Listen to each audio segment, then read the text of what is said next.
Welcome to the Unitarian Universalist Church of Charlotte. My name is Sage Brook. This morning, Mark Fox and I will continue our summer theme of I Am, We Are, What's in a Name by speaking our names, about our names that we grew into. We're glad you've chosen to be with us. As we rise to sing our opening song, please greet someone near you.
Blessed is the fire that burns deep in the soul.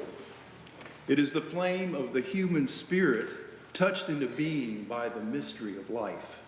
It is the fire of reason, the fire of compassion, the fire of community, the fire of justice, the fire of faith.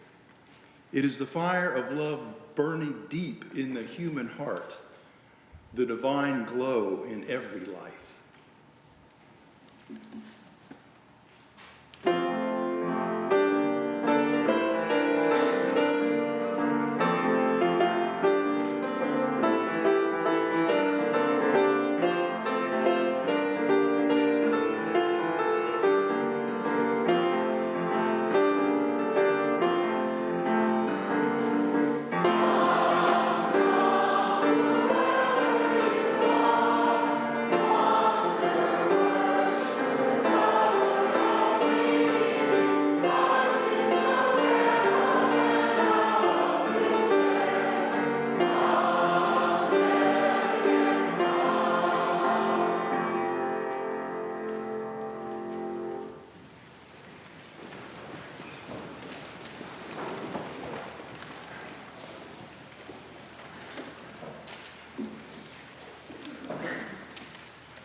first reading is about the Jewish naming traditions. The custom of the Ashkenazi Jews of Eastern Europe is to name a child after someone who has died. The usual explanation for this practice is that the parents hope that in receiving the name of an admired family member, the child will emulate in life the virtues of the deceased namesake. This is a tradition. It is not a Jewish law. So now on to becoming my name. Let's start at the beginning. I was born to a Jewish man named Samuel, who was born in 1895, shortly after his parents immigrated from Latvia to the Lower East Side of Manhattan. He was one of 5 sons and the middle son. While he was fighting in World War I, his parents died, probably of TB, and an older brother contracted this as well. My father returned from the war and with a younger brother assumed the care of their youngest sibling, Louis, who died shortly thereafter of TB. Fast forward about 25 years, and my father married my Protestant mother, 19 years younger than my now 50-year-old father. First marriage for both. They had a difficult courtship since my maternal grandparents did not want my mother to marry a Jew. 11 months after the marriage, I was born and named Ethel Louise Krause. Most of you never knew that. My mother chose my first name because she had a good friend named Ethel, and probably because she also admired Ethel Merman, a popular singer of the day, who was ironically born in the same town my mother and I were born in, Long Island City, New York, once known as Astoria, New York. My father obviously followed the Ashkenazi Jewish tradition of choosing my middle name, Louis, but I was Louise. I was named after his deceased youngest sibling. Even though my father was not a practicing Jew, he did instill a bit of his history and his values in me, especially the strong work ethic and importance of an education. This was not the norm for many of my non-Jewish female friends. I grew up in the 1950s when I Love Lucy premiered. I was 11 years old when we got our first television. This is how I was introduced to Ethel Mertz. This bumbling comic character didn't do a lot for building my self-esteem. Combined with the fact that the only Ethel I knew was Ethel Merman, who was known as the First Lady of musical comedy, I just didn't feel like my name fit. Nor did I want to fit these images. Like many girls my age, I wanted to have a modern name like my friends. I didn't want to be different. If anything, I wanted to be known as caring, quiet, and smart. Things I was told were actually attributes of my Jewish maternal grandmother. Now on to the evolution of Ethel Louise Brook. The change from Krause to Brook was through marriage to Dale Brook. I met Dale in college, and it's important to tell you, I graduated with a degree in French. That's a clue to the eventual change of my first name. At the time, though, I was totally unaware that the French word for midwife was sage-femme, translated wise woman. In fact, I had never heard of midwives at this time. Now I at least had a great last name, but I still had Ethel. I was okay with my middle name being Louise. But after the amazing birth of my second daughter, and having attended the first Lamaze class in Tampa, note again the French influence, a seed was born in me to help other women to be empowered by their birth experience. Still, I knew nothing about midwifery, but I did think I could be a childbirth educator. So the slow process to a complete change in my professional goals. I had been a very unhappy primary school teacher, a sometime secretary, and had a variety of other odd jobs to help supplement our income. Now begins another transformation of my identity.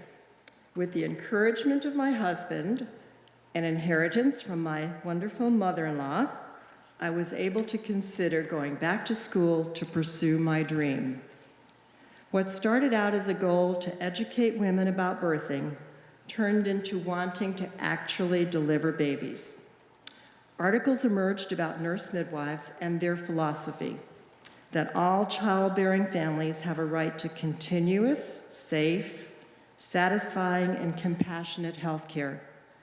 And this really resonated with me.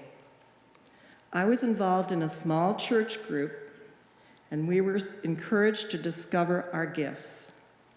I was learning to be silent, and that was the catalyst for me to make difficult decisions about returning to school to become a nurse midwife. Of course, we had 3 small children and not much money. But fast forward now to a birth of an idea, changing my first name. Again, it was a small church group, this time all women. We would share our life stories, read books, and encourage each other. Somehow, we started talking about our names. And I shared how much I disliked my name, Ethel. The only other Ethels I'd ever heard of were much older. These women encouraged me to think about what name I would like. So why change to Sage? By then I was a midwife and knew the French word for midwife was sage-femme. I also recalled a young girl in my daughter's Montessori class, and she was named Sage. It just seemed like the right name for me. Planning a move to North Carolina for another midwifery job seemed the perfect time to adopt my new name, and in some ways, a new identity. I didn't want to hurt my mother by obliterating the Ethel, and I didn't want to dishonor my father, who is now deceased, with eliminating the Louis or Louise part. So I decided I would be Sage Ethel Louise Brook, and I wouldn't use my middle name except on legal documents. From the day I arrived in Gastonia, North Carolina in 1993, I used the name Sage. I found a lawyer, went to court, and legally changed my first name, and I have never regretted it. My new friends knew my birth name.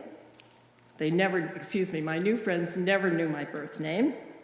My husband hardly ever called me Ethel once we moved.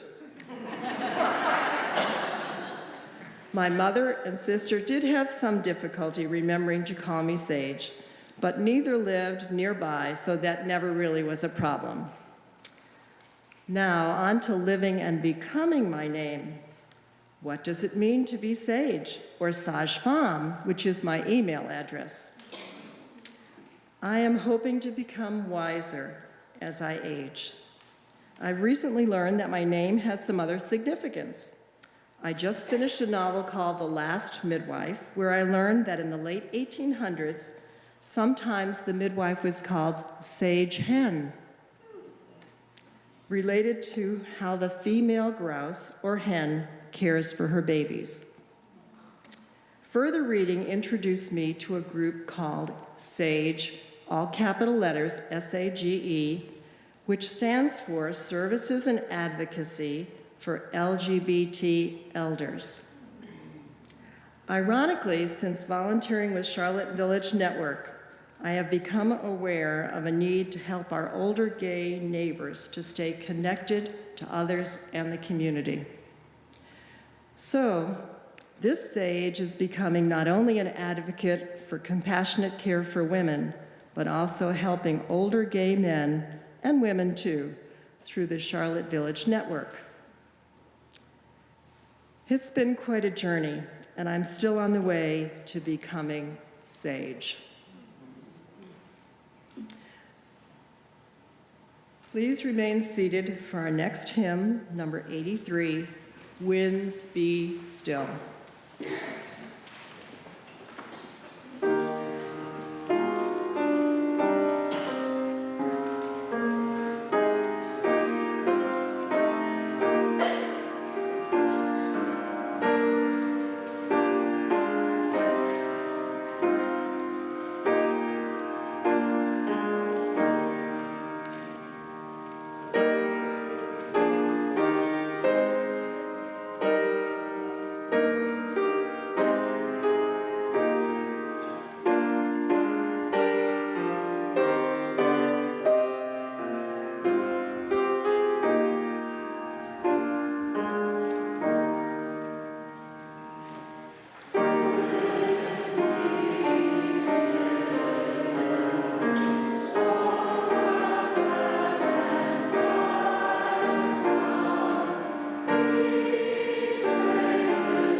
From Summer's Crossing by Julie Kagawa.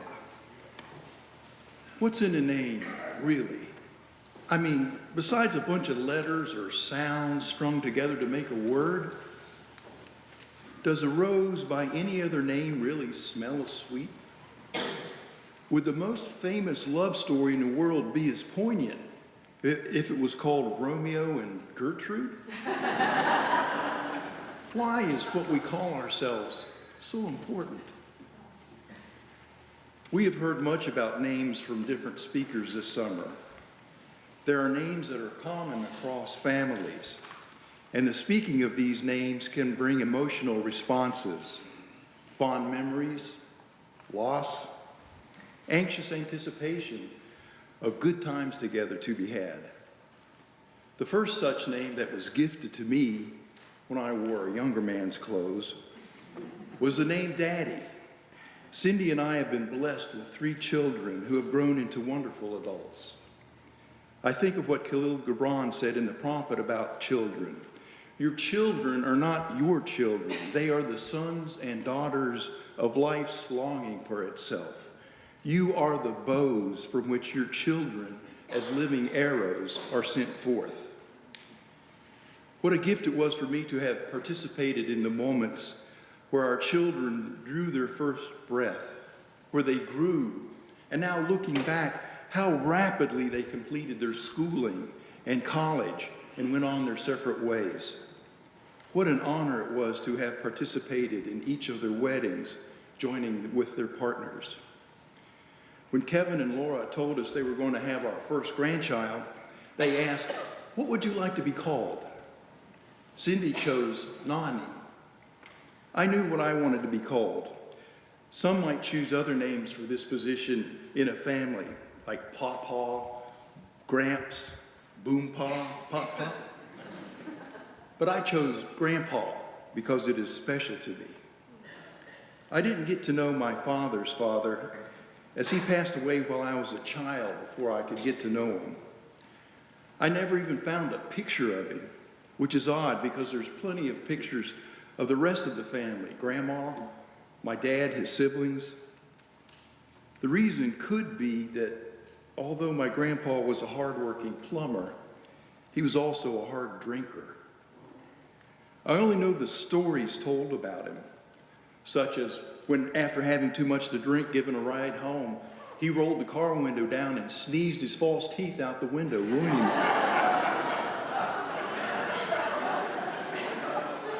After that, the family can tell when he was in his cups because he would be sitting there holding his false teeth in his hand. There are other stories like that, all of them bittersweet. Grandma worked very hard to compensate for Grandpa's flaws, and she loved us very much. She lived to be over 100 and was a joy to be around every day. My maternal grandpa was a retired DuPont employee who lived in a farmhouse in Sissonville, West Virginia, near Charleston. The farmhouse did not have indoor plumbing nor running water, but it did have electricity later added to it. Grandma and Grandpa made do with well water, an outhouse, and they lived very close to nature. Grandpa was a hard worker, raising their vegetables, cutting wood each day for the fireplaces and the kitchen stove, which were the only sources of heat in the house. Grandpa had a huge circle of wood, and he split wood every day. The wood he put in the stove and the fireplaces each morning was aged a year or more. I would help him split wood in the summers when I would go visit him for a week. I would put the log on the splitting stump. Grandpa would half it with the maul. I'd pick up the halves, return it to the stump. He'd quarter them with expert accuracy. It was a manly thing we did together. Grandma was a wonderful cook on that wood-fed stove and an expert seamstress. These are some of my favorite memories about childhood in West Virginia. Now I am a grandpa to Noah and Clara, 7 and 5, who live in Houston, but they usually spend the month of July with us and go to Susie, which they thoroughly enjoy. Kevin and Laura met each other at the First UU Church in Houston, and Kevin leads the senior RE class there. Many of you may have seen Noah and Clara here with us. Being with them exposes me to their high level of energy, which I wish I could capture some of that energy for myself. It is great to put puzzles together with them, share meals, give them baths, and just hang out. Noah and I were playing wiffle ball the other day, and he'd throw me the ball and I'd hit it, and then we'd change places and I'd throw him the ball and he'd hit it, and he threw me the ball and I whacked it pretty good. And he came back and he said, "Grandpa, I am surprised you are good at this." I said, "Why is that, Noah?" He goes, "Because you're so old."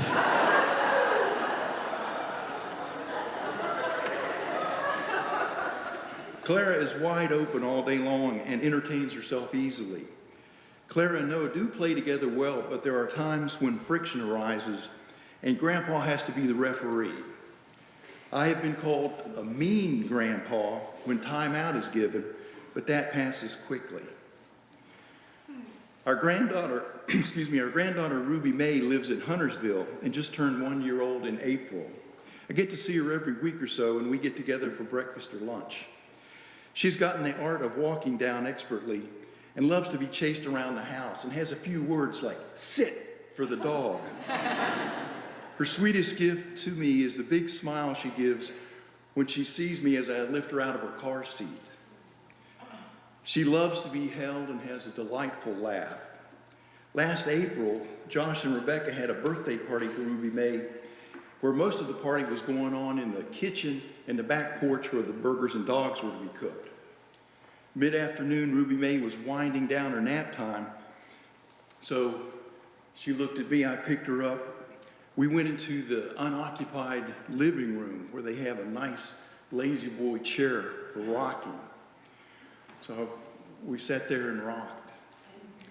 And Josh's mom, Kathy, came in and said, "Would you like me to put her down?" "No, I'm good." And so about halfway through that nap, she rose up off my chest like to say, "Who's got me?" "Oh, it's you, Grandpa." And then she just laid right back down and finished out her nap.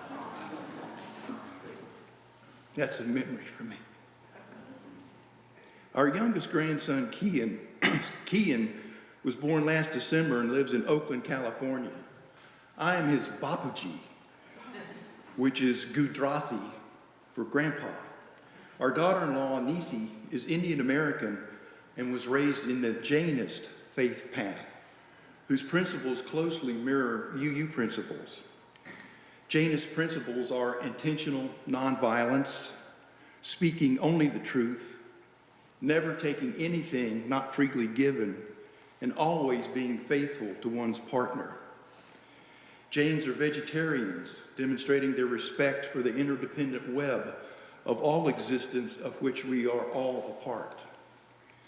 Since Alex and Neethi live way out there on the left coast, I've only been with Kean several times. I hope to use the precious time that we have together to be a good Bapuji to him. He has a delightful personality, has the look of the wonder of the world in his eyes. I'm looking forward to making memories with him. What a gift it has been to watch our children do their parenting in their own way and to be able to spend time with their children. They have given me such sweet memories, and I hope they have made some memories of their own in our time together. Grandpa, Bapuji, these are names gifted to me and are my life's treasure. You are known by what you leave behind. What is in a name, really? There are precious gifts in names. They can unlock old memories, some of which can be a bit sad, and some memories can be so precious and so sweet. Names can be a treasure box.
Welcome.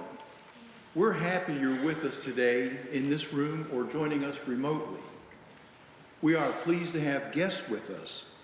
Our members would like to greet you personally following the service. So if you are visiting, please raise your hand and keep it up. Members, take note of the guests seated near you and invite them for coffee and conversation in Freeman Hall. Should it enhance your experience of future services, we offer large print orders of service, personal hearing assistance devices, and have an elevator available as well. If you'd like to learn more about us, please fill out a yellow card and place it in an offering basket later in the service. Members with a life event to share can do so on the reverse side of the card. The cards and offering envelopes are on clipboards at the end of each row. Please begin passing them now. Visitors interested in hearing about how to become a member can talk with our membership coordinator, Kelly Green. Here's Kelly. Her contact information is on the back of your order. Again, to each of you, welcome.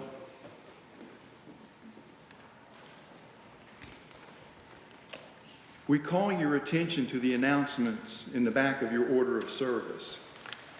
Following the service today, join us for a pet show and tell and the annual animal blessings by the Children's Youth and Religious Education Program.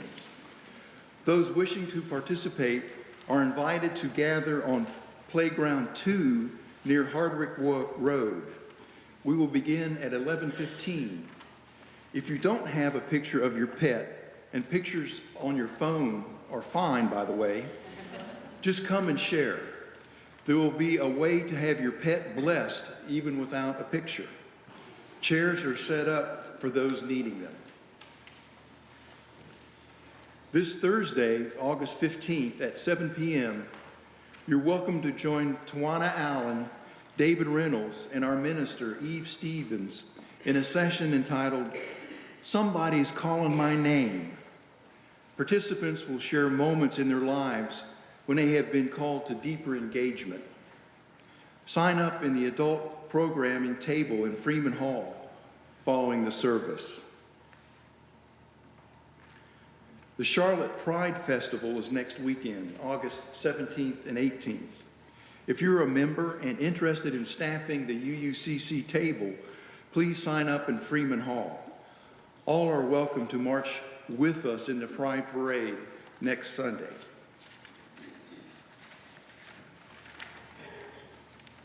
More information is available for these and additional events in your order of service and on our current web page, accessed through the UUCC website.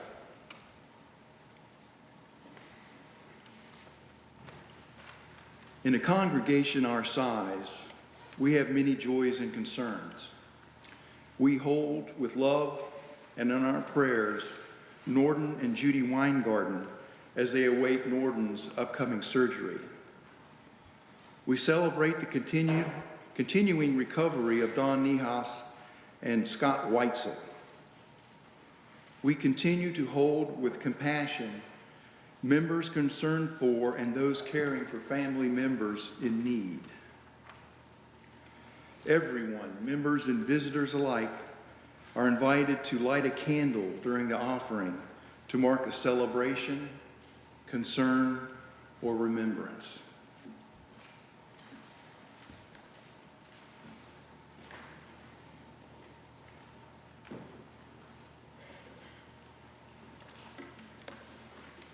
Please make yourself comfortable as I read a prayer written by Thich Nhat Hanh.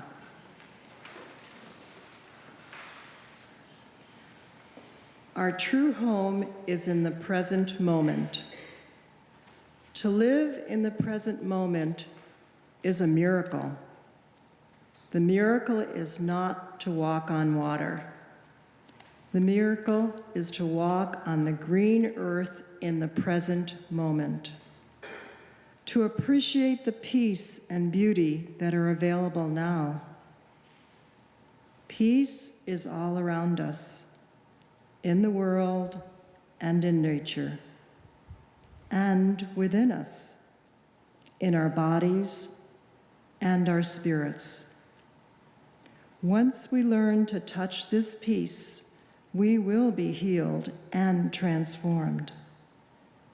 It is not a matter of faith, it is a matter of practice.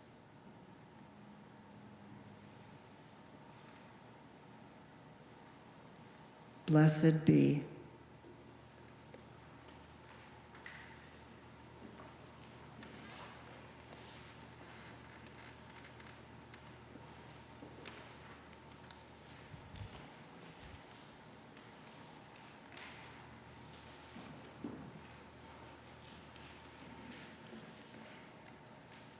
We build on foundations we did not lay. We warm ourselves by fires we did not light. We sit in the shade of trees we did not plant. We drink from wells we did not dig. We profit from persons we did not know. This is as it should be. Together, we are more than any one person could be. Together, we can build across the generations. Together, we can renew our hope and faith in the life that is yet to unfold. Together, we can heed the call to a ministry of care and justice. We are ever bound in community. We will now receive the offering.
Please rise in body or spirit as we together read our affirmation of faith.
I would like to close with words I recently heard at a seminar I attended.